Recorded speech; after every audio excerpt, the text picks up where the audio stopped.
Today we'll be discussing Parallax, the second episode of Voyager, in which the Voyager crew encounters a singularity in which they find another ship which appears to have been trapped and in fact is themselves because time is all wibbly-wobbly and timey-wimey. And they also see it's also the beginning of one of the worst staples of Voyager, and I'll talk about this in more detail later, but we have a lot of really bad and really excessive technobabble. During this we also see B'Elanna become chief engineer and Chakotay actually being a character for once. Now, I already mentioned this in my little summary out there. The notes I have written here are basically in order of the show, but one of the things I found most interesting about this is if you're a fan of Voyager, or even someone who watched the show, and remember it, you'll remember that Chakotay is a generally disinteresting character, and I've already commented on this already, because I thought there was more dramatic potential for the way it could have been done previously.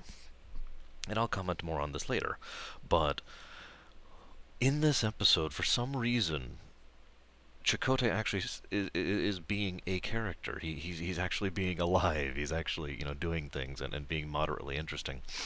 And I just really like this because it shows that Chakotay is an intelligent individual and one who is adaptable as well. The way he deals with Tuvok and the Starfleet side of things, including Janeway, is very protocol-based, right? It's very order. I'll give you an order, and we must do this.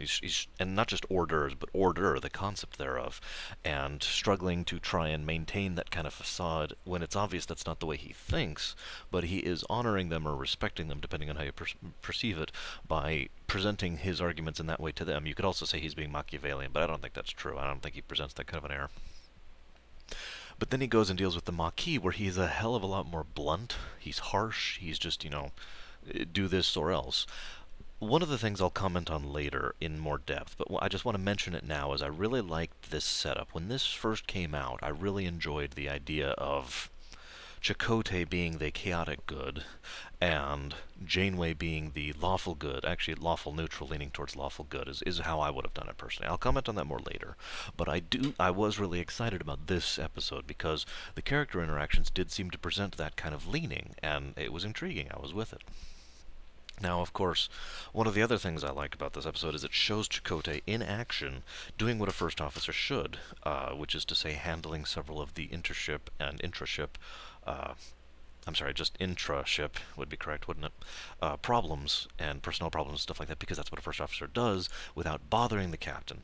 I mention this because later on in the show, Janeway becomes a little bit too psychotic of a micromanager and tends to get her fingers into every little thing, and I've already discussed my reasons for that. Let's just move on. Now, actually, I wanted to mention this first. I do apologize. My Voyager reviews are going to tread on some territory already covered by sci-fi debris. There's basically no escaping that. I've made a goal of myself to decisively go out of my way to not ape, mimic, or mock anything that sci-fi debris has done. While he and I do share some similar ideas in many ways, and you will hear something, occasionally I'll feel the need to defend myself, saying, obviously you've heard this before, but this is something I think as well. Especially when it comes to the changes I would make to any given episode. The fact of the matter is, I am trying very hard not to be just another guy who's mimicking his show. One of the other ways that I'm trying to do this is try to be as non-derivative as possible. Obviously there are some problems with these episodes, but my intent is to dissect them from a intellectual perspective, try to observe what it is that I do find enjoyable about the show. I've mentioned this before, I enjoy watching Voyager for some reason. While there are obviously some truly bad episodes, which I will not try to defend at all, for the most part I will not be going through looking for things to make fun of, basically. I am not trying to rip on things.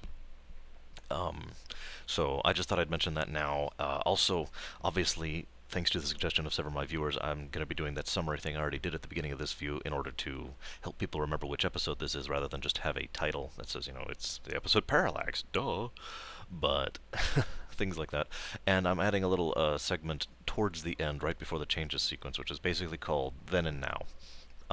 Did I enjoy the episode when it came out? Do I enjoy the episode on repeat viewings? Because there is a difference between the two. If I might be so bold to segue for a second, Battlestar Galactica, the new series, I enjoyed much more the first time through, even though it wasn't my kind of show, than on repeat viewings. In fact, I haven't actually been able to bring myself to watch it a second time because it's just less interesting. That's not a slight against it. It's just my opinion and the way the show is presented. So my point is that there's a differing perspective between once through and repeat viewings, and I just wanted to share that type of mindset. Now, moving on. I do like how very early on they had Taurus being portrayed as I suddenly can't think of the term, a grease monkey, I believe. Someone who's really gets their hands dirty, who really gets into there and is very good mechanically minded and engineering minded, but is not someone who is an engineer, if you follow what I'm saying. If I might, again, branch out for just a second, all of the engineers of Star Trek have had a slightly differing flavor to them, and that's a good thing. Scotty was the improvisational engineer. He would be faced with problems that had never been encountered before. He would encounter, he had to make things work in ways that had never been conceived of before, and he somehow managed to jury-rig things in order to make that. Scotty was also brilliant, incredibly brilliant, and this was demonstrated on many occasions. He had a great deal of understanding not only of the mechanical applications, but of the theory behind it. Geordi LaForge is what I call the true engineer of all of them. He is what, if the Star Treks were being analogous to real life, he is the one I would actually title a chief engineer, because he is very much the designer, the planner, the thinker. He knows the schematics, he knows the theories behind it, he knows the mechanics behind it, and he knows how to implement them, but he usually isn't the one who pulls off the miracles himself. Obviously he does, because, this is still Star Trek. But the point is, Geordi LaForge, and this is also important, Geordi LaForge is also probably the biggest leader of the various engineers I'm mentioning, which is another thing that a chief engineer should be, if you really think about it. They mentioned this in Voyager, and this is kind of why I'm tying into this, but moving along. So, that was Geordi. O'Brien, I couldn't think of his name all of a sudden. I wanted to say Cisco. O'Brien was very much the everyman. While he wasn't a chief engineer, and he wasn't quite the improvisationalist that Scotty was, he was a little bit of a mix. He was very good at making things work because, darn it, just work, the duct tape and string kind of guy. But that was all part of his character as well, because O'Brien was very much an everyman. He was that even back on DNG, and so having him work in that fashion worked very well. Taurus. Now see, this is the interesting part. I said I wouldn't be derisive, but I have to comment on this. It is obvious that Taurus was supposed to be the furthest step down the grease monkey line, like I was talking about before. Taurus is someone who not only is good at improvising, not only is good at getting her hands dirty, but is used to dealing with a situation where she doesn't have the resources she actually needs to do that. Scotty, for all his brilliance, had the flagship of the fleet at his disposal. O'Brien, for all his everymanness, had a team working underneath him. Taurus is used to doing it by herself with whatever she happened to have on hand. And that sort of scavenging, salvaging, survivalist engineer mentality, I think would have been really brilliant. Now, I have to say this because if you've seen the series, you know that Taurus really didn't go in that direction. In fact, I'm very disappointed in the direction her character arc took as far as her presentation and her job. But, to be fair, again, and to be more positive than negative, in this episode they do portray Taurus as that kind of person, making it work with what I have here. Now, I also have to give very much props to Taurus and for the actress, whose name, unfortunately, I don't know off the top of my head. But she did a very good job of portraying the anger management issues that she does have, being half Klingon, because Klingons do have stronger emotions, I think. We've seen this dozens of times. But on top of that, also being capable of being, for lack of a better term, the better man, and owning up to her mistakes and things like that. She does it more than once, but this episode was very good about that. A perfect example, skipping ahead quite a bit, is she finds out she's going to the meeting, and she responds rather politely, all things considered, "I'll give you a full report of what happens." Now, she's not being completely magnanimous about it, and I'm not expecting that. She's still, well, you know what I mean, but she's still human, she's still flawed. But she was being rather nice about it, all things considered, especially to someone who she hit in the face earlier in the episode. The guy, of course, is then a complete dick in response, but moving on.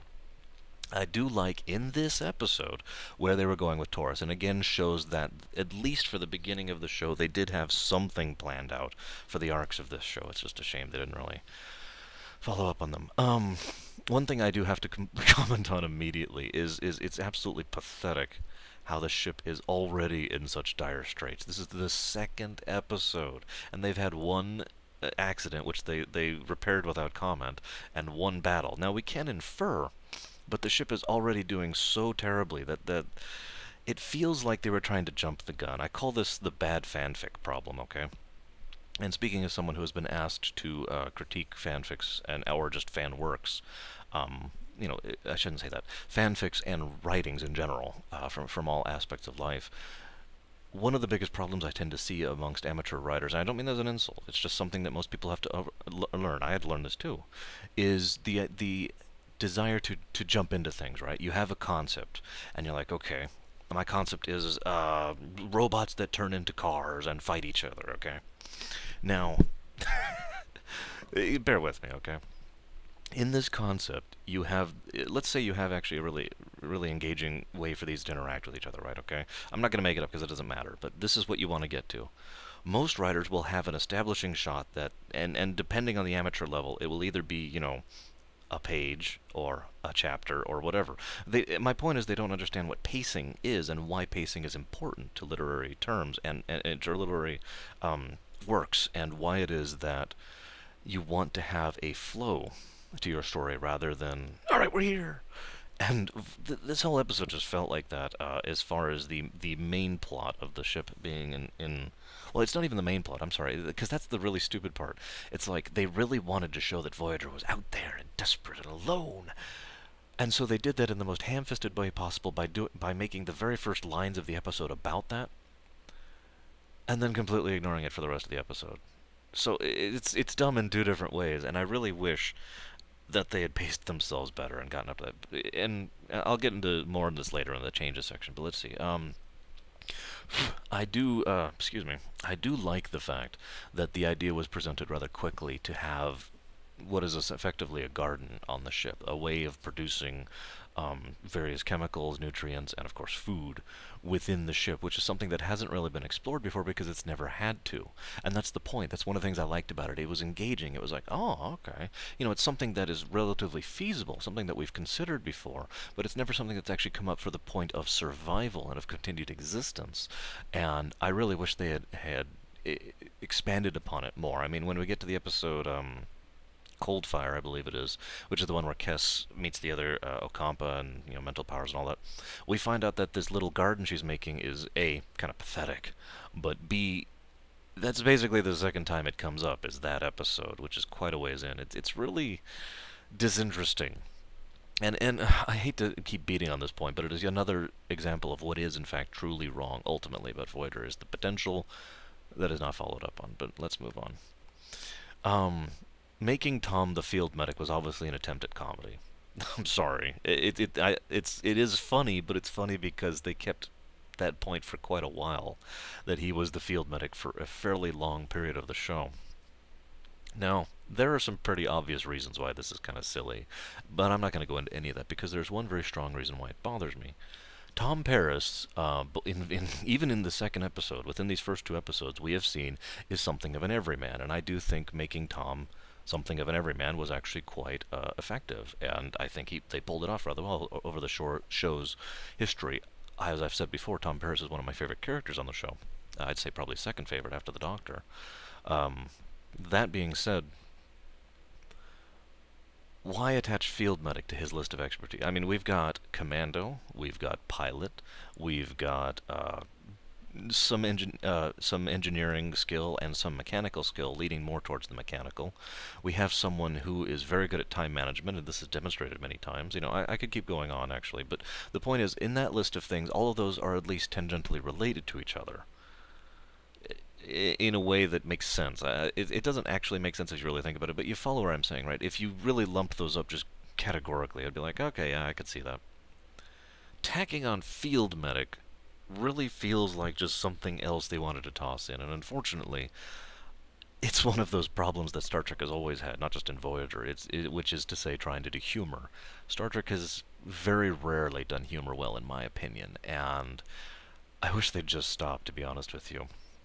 Then again, I wish Star Trek was a little more serious of a show, as my changes will show more and more as we go through the series, but moving on. There's a scene where Neelix starts explaining to Kes what stellar phenomenon is. Good, I like that. I like the fact that Kes, who doesn't know anything about any of this, is so inquisitive, and it shows more about her character. I like the fact that Neelix, who is someone who is an experienced spacer and has been for years, should know all this stuff. Good. The fact that Neelix was immediately turned that into a rambling story about something completely irrelevant to everything while they're in the middle of a crisis on the bridge, not good. And unfortunately, that just shows Neelix as being irritating. And see, that's the catch with Neelix. Again, drawing the sci-fi debris parallel here, I tend to be more forgiving towards Neelix than he is. But the reality of the fact is that he is so often written to be irritating or stupid. And I feel so badly for, Ethan Phillips, I believe, was the actor, because he is a good actor. He can do good stuff. And every time they let him, Neelix is awesome. And so I do like I just wish they would stop trying to tack on the fact that he's the irritating uncle kind of character, you know. But anyways, to end this on a positive note, I did like the fact that immediately after his rambling story was cut off as they discussed the situation, he came up and went to Janeway and gave her a reasonable explanation of, or a reasonable suggestion of what to do, a reasonable course of action in order to help facilitate that, and was honest about the overall situation. They might be helpful, they might not, but they're 3 light years from here, and it's worth a shot. Yeah, definitely. That's the kind of thing Neelix should be doing. He is their guide. He is the person who knows this space, for goodness sakes. Anyways, I really... I'm gonna cover this section last because I have the most to say about it. So let's just move on to the next thing. I did like the scenes with the Doctor. Again, very good props to the Doctor and the actor. Ooh, I can't think of his name all of a sudden. Ricardo, who is an excellent actor, and does a very good job showing the ego. And this is the beautiful part, because it's not just that he's egotistical. He is in fact defensive. He is what I would call ashamed of his nature. And I love the fact that in his scene, it's only like the one scene that actually matters. Everything else is just him on a view screen or whatever. But in this one scene that is establishing both him and Kes, as she's going asking for soil samples for an hydroponics bay. Don't think about it too much. He shows how he is so ashamed of the fact that he feels he can't actually claim anything. And it's the ego from his creator being shown so far through, and yet at the same time his belief, his understanding, and this will be shown throughout his character, that he doesn't actually have claim to any of those things that he should be proud of. And Kes immediately calls him on his egotism, which is in fact a mask for what he really feels. And then Kes immediately, you know, basically just gets right to the heart of the matter in that innocent, naive way that children, in many ways, tend to have for people who are more layered and more complex. And so I love the interaction between the two. It worked very well. I also want to add that throughout the course of the series, with exception for parallel universes and alternate realities, he never actually gets a name, and I actually think that's a good thing personally. Obviously, I'm a fan of the concept of the Doctor, but even ignoring that, the fact of the matter is, there's something more telling about someone who is the Doctor, in my opinion, as a character, not only as a reminder of who they are, but what they are and how they grow over the course of the show, than attaching a name to them, which in my opinion is pulling away from it. To use a really bad analogy, okay? It would be like showing the face of Dr. Claw from Inspector Gadget. Yes, I know they did do that. Don't. The point is, and this just makes my point perfectly, that's the sort of thing that shouldn't be shown. When you establish something like that, you maintain it, as long as you're not a bastard about it, as long as you're not constantly teasing about it, it should be maintained like that. You understand what I'm saying? It's a device, a literary device you use in order to maintain part of a character. And so, as soon as you get rid of that, that part of that character goes away. It's not about the mystery, because the mystery is technically irrelevant. The fact that he has no name is part of his character, just like the fact that Dr. Claw had no face was part of his character. Now, again, this is not... Obviously, the Doctor is far more fleshed out and far more well-designed and written than Dr. Claw from frickin' Inspector Gadget, but you get the point.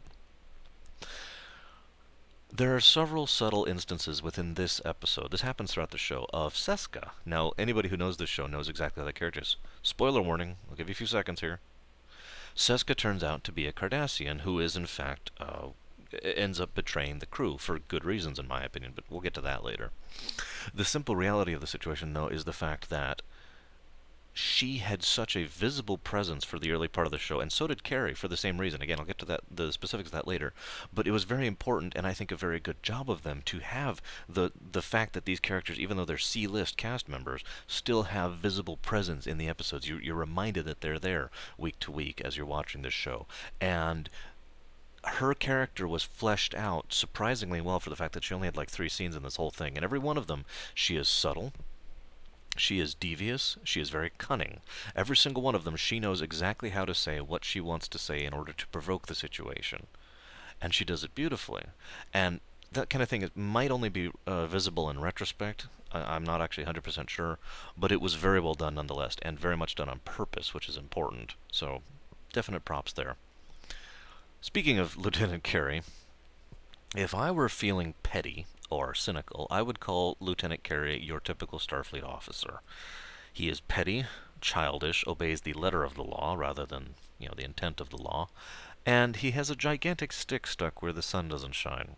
And he tends to be portrayed as artificially stupid in order to make the other characters that we actually are supposed to be rooting for look better by comparison. See just about any Starfleet admiral within the history of the show, for example, on this. Except for Admiral Ross, he was awesome. But you get the point. I feel this was being really disservice to Carey, because Carey had the potential to be an interesting sub-character. Even though he was a C-list cast member, the fact remains, you had potential there again. And again, they wanted to have him visible for several of the early episodes. The irony of this situation, and this is kind of 2 points blended together, is that he is portrayed throughout the entire episode as a whiny, childish brat, basically. I hate to put it so flatly. He runs and cries to mommy in the most pathetic and pedantic way when Taurus hits him in the nose. Yes, I know we're supposed to be all evolved and stuff in the future, but I'm not even going to get into that. And he has no ownership of his own part of the problem.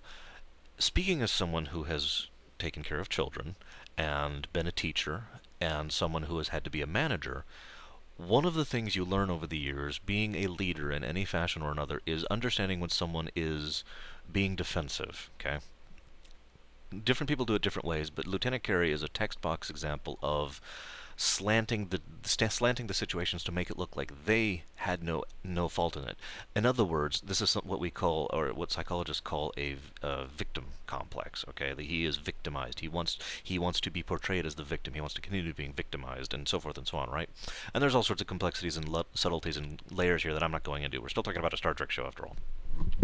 But the reality of the situation is, this man goes to them and complains in such a specific manner to highlight the fact that it was all his fault. And then when he gets to the part where he has to explain the fact that Taurus did actually show remorse for her actions at the moment, then he has to say it in a sarcastic tone and with a specific style of his presentation, which people probably understand what I mean, in order to show the fact that he didn't believe in her sincerity. Now, whether or not she was sincere or not, we will never know, but the way he is portraying it is very clearly, decisively that thing, that defensive victimization thing.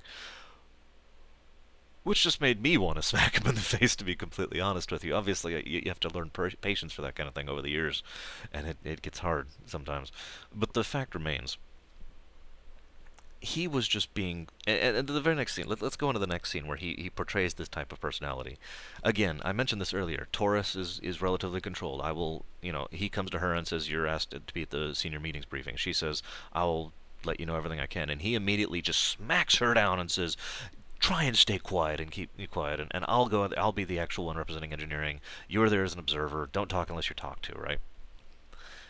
Now, he is, of course, being a jerk there. And again, typical Starfleet if I was being unkind, which I don't want to be. But the reality... I need to stop saying that.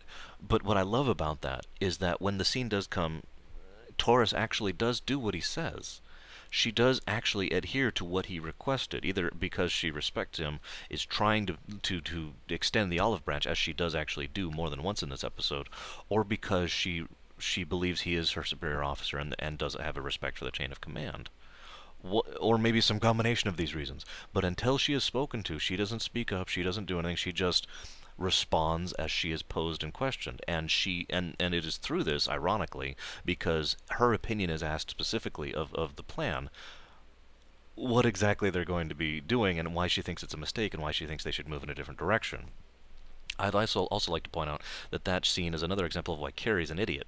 Because she asks, she's talking about the doctor's problem, and his response is the doctor really our biggest priority right now?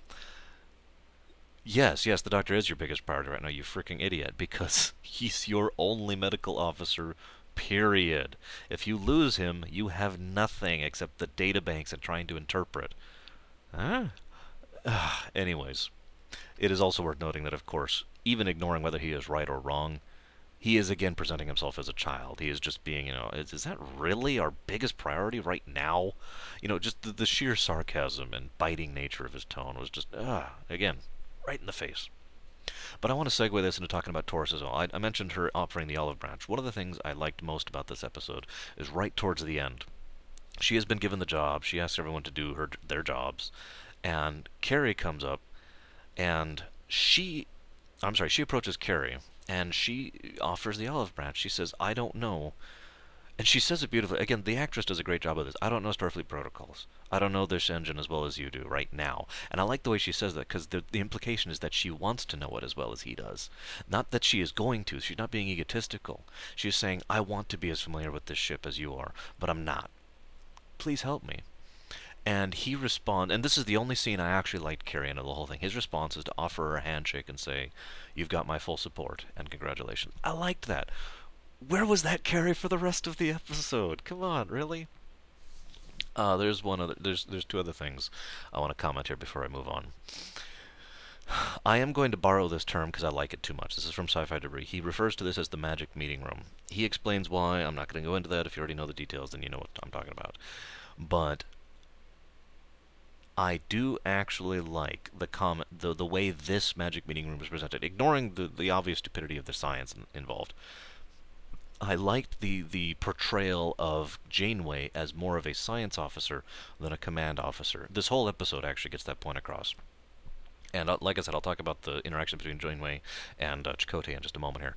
But this whole episode, she is portrayed as someone who does not seem like she should be in a position of command. While she is an officer, she has the same command potential as well, actually, I don't want to sound unkind, but for example, Spock. Now, while Spock obviously is a good commander and obviously grew to be an even better commander, very few people, obviously some of you will disagree with me on this, but I personally think that Kirk was better suited towards being command than Spock was. That does not mean Spock is incompetent at it. And so I like that fine shading that they apply to Janeway in several of these early scenes. And the magic meeting room scene is an excellent example of that, where Janeway, and the scene right before that, I'm going to do my own analysis of this thing, that kind of thing. You could tell she's almost eager about it, because, all right, enough, I'm going to put my hands on this and stop letting people do this for me. It seemed very hands-on and very science officery rather than very commandy. I liked that. I wish they'd kept going with that. I do also really enjoy the scenes between Janeway and Taurus. There's actually two of them, two really big ones throughout this thing. And the first one was beautiful because of the way Janeway actually... Janeway was portraying someone, or I should say, Kate Mulgrew was portraying someone who, like I said, was not a true command officer, but was trying very hard to be what she believed a command officer would be, which is most likely founded within whoever her commanding officers were in the past. And so she portrayed someone who was trying to, as I'd like to use the term, extend the olive branch to someone who was basically batting it away. But she never actually stops doing so throughout the course of the episode. She never actually loses patience. Speaking again as someone who has been a leader in various manners in my life, not losing patience is the single most important thing you can do when you're dealing with people and interpersonal difficulties and drama like that. And it's very hard to do. It is much easier said than done. So again, I must say props, not just for portraying that, but for succeeding at it. And that is all made the more awesome when they have their finale scene on the shuttlecraft, and the two are talking. And Janeway lays out the bombshell, because she had gone over Taurus's files, that Taurus was actually well liked back at the Academy, more so than she thought she was. And it makes perfect sense. Picture yourself when you're young, hot-headed, angry, and you're constantly challenging people, and getting so frustrated with everything. those of you who are old enough to remember such things, or I'm sorry, I shouldn't say it in such a manner. Those of you who have been through that period of your life and remember it properly, probably recall the fact that all of your perceptions were basically tinted. I mean, I was very much the same way. I remember I used to think my mother used to yell at me, but she never actually raised her voice at me, and she was never actually angry with me. You get where I'm going with this. There's so many things that are tainted and colored at the time because of all that's going on within us. Our emotions, our hormones, our biology is changing. All these different difficulties, and there's all this drama. Imagine what that would be like in an academy, never mind school. And so I liked the fact that Taurus, from her perspective, thought that she left because she didn't think she could do it, basically, to summarize it. And I like the fact that Janeway immediately, again, in handing that olive branch patiently and understandingly, once again adds that a lot of the people there thought she would. And she has this beautiful line. Sometimes instructors at the academy like someone who challenges their assumptions from time to time, and so do some captains. I really liked that because that was such an amazing command move. That was Janeway actually showing that she has command potential for the first time. And I know I've been talking about her being a science officer versus a leader, or I'm sorry, versus a commander, but there is a difference between a commander and a leader, and this was her being a leader, and I really liked the way that it was presented in such a manner. It was very human. I hate to put it in such a term, but it was very human. It was very down to earth. It was very, these are people rather than caricatures, and I like that. Now, let's scroll up a bit to get to my notes on this other thing. The scenes between Janeway and Chakotay were perfect, in my opinion. On first viewing, one might be tempted to see it as Janeway being obstinate and Chakotay being obstinate in the different direction, but that's actually not that inaccurate. See, the argument the two have is beautiful, most especially because Janeway's argument that she gives to Chakotay is in fact flawed, and she recognizes that it's flawed from the way she presents herself, from the way she changes her posture and her tone during the argument. And the heated nature of the argument, as well as the nature of Starfleet's, laws are the way to go, lawful neutral perspective there, makes sense that Janeway should have been effectively flustered at what she perceived as Chakotay's attempts to undermine her authority, to play at office politics, basically.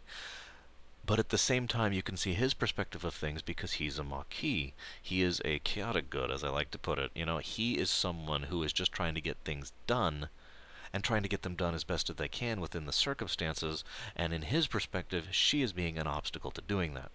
From her perspective, he's just playing at politics. From his perspective, she's just being stuck up and sticking to her rules. Both are actually correct and at the same time wrong. They are just such differing perspectives between the two. And they're both ultimately on the same side. And Chakotay has a beautiful line, "I'm trying to help you, I just wish you could see that." I think he meant that, really genuinely did. I think Chakotay was genuinely trying to reach out and help, again, to offer the olive branch, to make this relationship work between the two of them.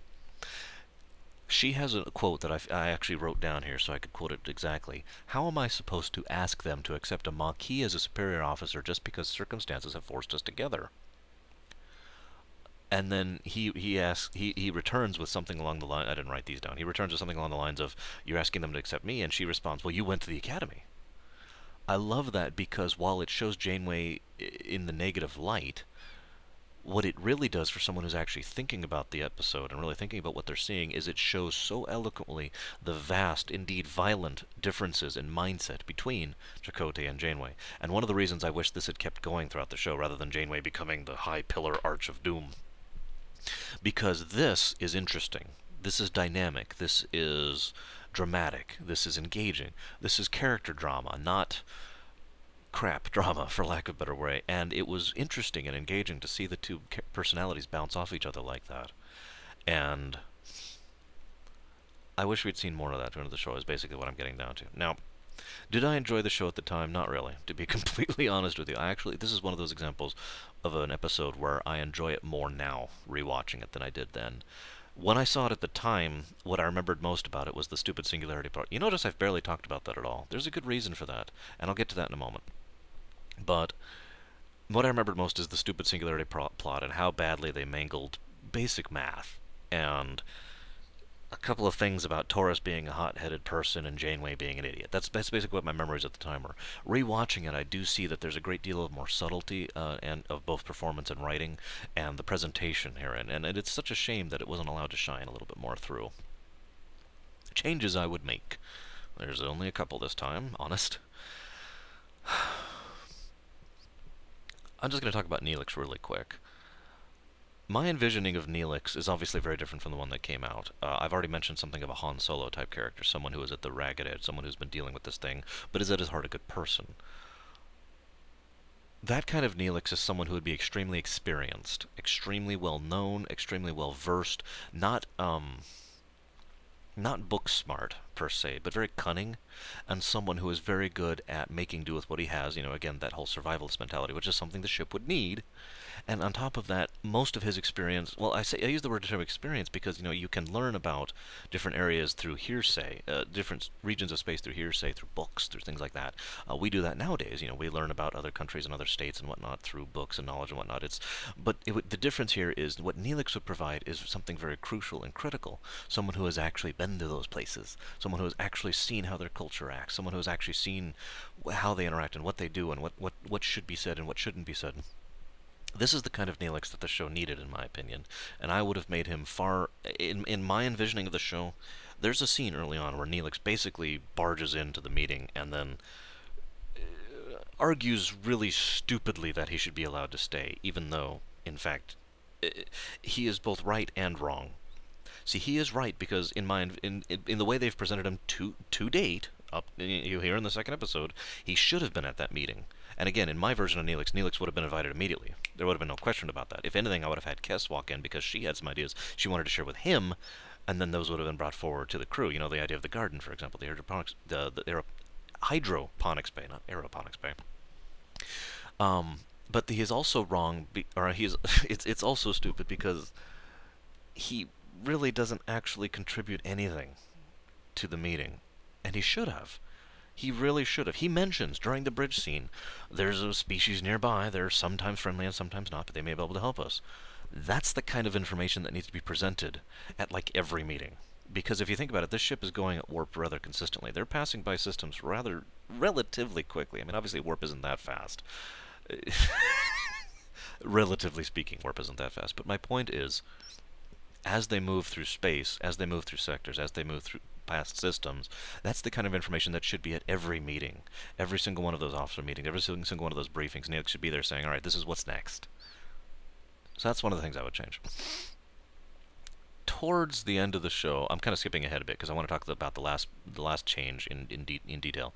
There's a fairly artificial crisis in the setup where they don't know which ship is the real one as the shuttle is returning with Taurus and Janeway. First of all, what I don't like about this scene is that it tried to emphasize something that Voyager did way too often. I've already talked about this before, so I'm not going to cover this briefly. They tried to make Janeway always right, and I hated that. I really did, and I've already discussed why, and I'm not going to go into that any further. But what I personally feel that the dramatic potential of that scene would have been much improved if there were more clear hints that both ships were the right one, rather than it being rather clearly obvious that this is the right one and Taurus is just guessing that one because she's only looking at the superficial side of things. I would have liked it much more if both ships had very clear signs that meant that they could be the right one depending. So there was no clear choice. There was no right choice. It was simply choose.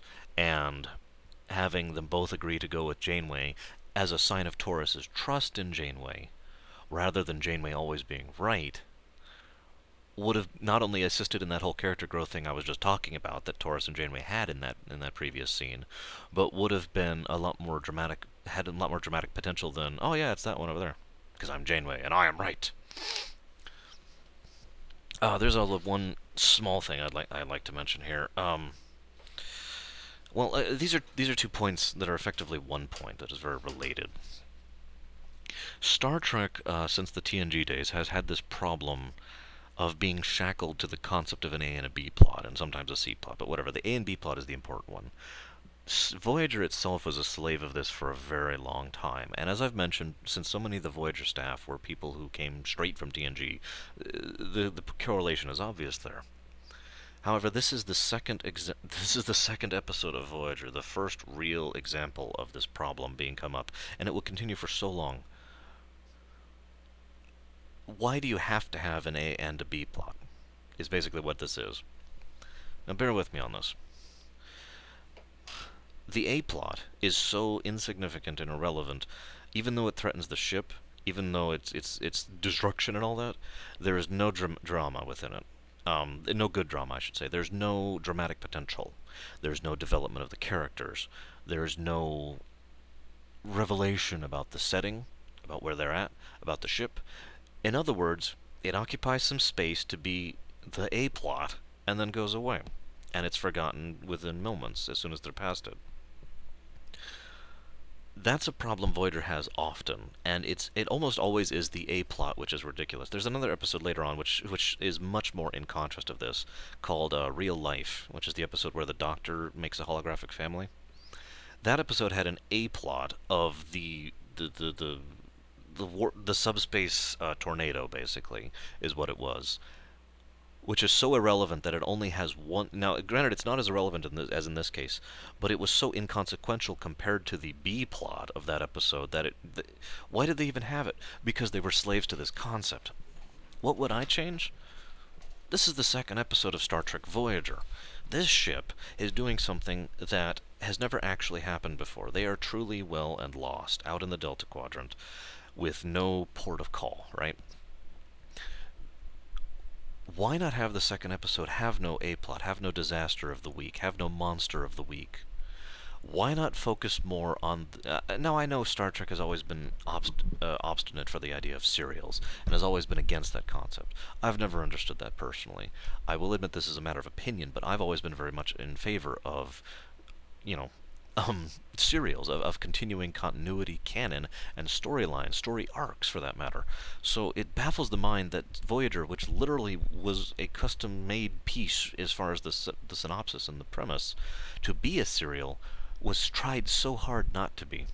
Why not have this first real episode after Caretaker, be just about the characters, just about the setting, situation, the circumstance they're in? Janeway mentions right at the beginning, we're doing what would normally be routine maintenance, but unfortunately it's a much bigger problem right now because we don't have a star dock. Yeah, okay, I'm with that. That makes sense. Why not have that be the A plot or the B plot or whatever you want to call it? Why not have the ongoing making the ship work? Why not have it be more I'm sorry, I'm trying to vocalize myself here.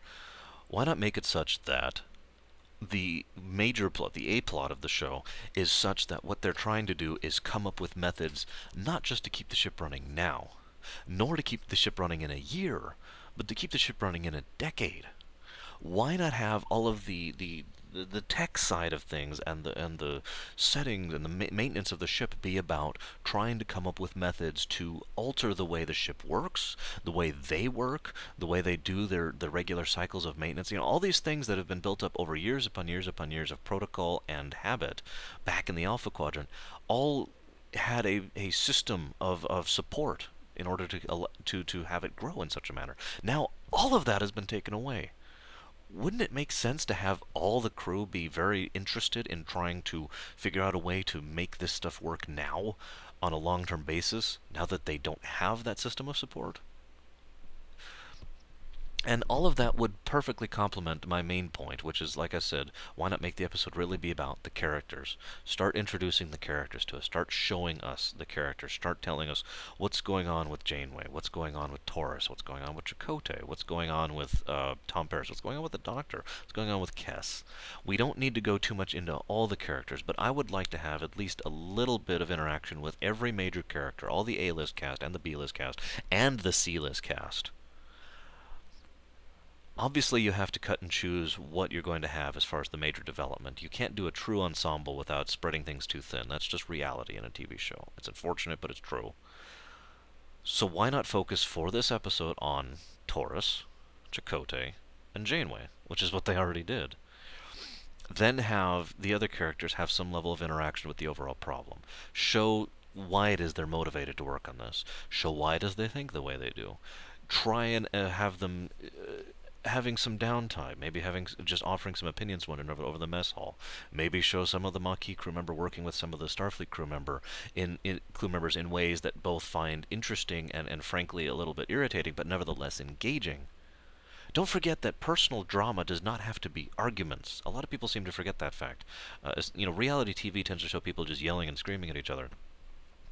But you can have a disagreement with someone without raising your voice. You can have a discussion, which is what I like to call it. Instead of an argument, you have a discussion with someone. You both have differing viewpoints. You may even end this discussion both still disagreeing with each other, but you can still discuss it in a rational and intelligent manner if you're an adult about it. And I'm not saying that to insult anyone out there, but rather to show that the television tends to have a problem with that concept. The idea that people can be adult about things, that people can be mature and rational about things. And Voyager has this problem especially. I again point to Lieutenant Carey earlier. Why not really actually have this really go more into Carey as a character? Have him be the fourth major character of this one. And I know he's a C-list, but that's not the point. The point is he is someone who has lost his family. He talks about his family in the actual show. Why not have him go into more depth about that?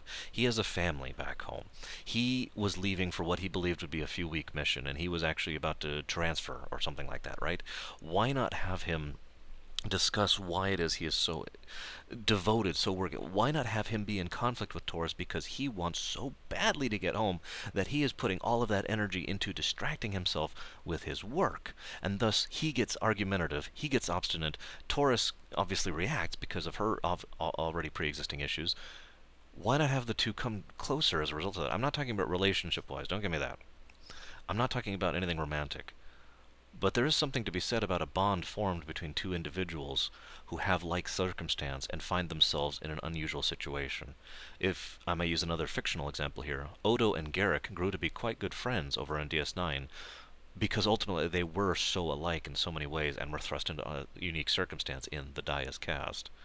Why not have something like that happen with Carey and Taurus? Why not have those two realize that while he obviously very much wants to go home and is having so much stress and so much tension over the thing, why not have her understand that? Because of all people, wouldn't Taurus understand what it's like to be constantly stressed just under your skin and have no real way of expressing that?